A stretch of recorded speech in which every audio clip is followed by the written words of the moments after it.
अलीगढ़ में समाजवादी का जलसा हुआ। समाजवादी का जलसा हुआ।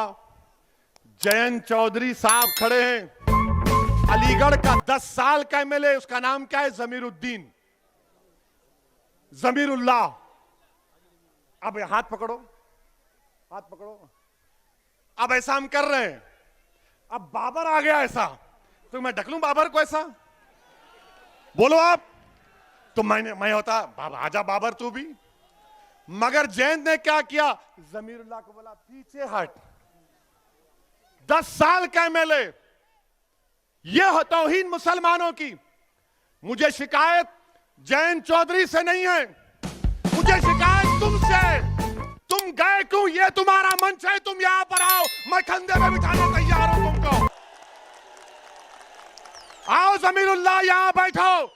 तुम नेता बन जाओ, मेरी लाश पर बनो, मेरी खबर बना दो, मगर तुम नेता बन जाओ एक बार। मुझे शिकायत इनसे नहीं है, शिकायत अपनों से है। तुम कब तक दरी बिछाओगे? मुसलमान उत्तर प्रदेश के कब तक दरी बिछाएंगे? अब तुम दरी नहीं बिछाना, तुम मंच पर आकर बैठोगे इंशाअल्लाह। तुम हिस्सेदारी की लड़ाई लड़ोगे मुसलमानों उत्तर प्रदेश के।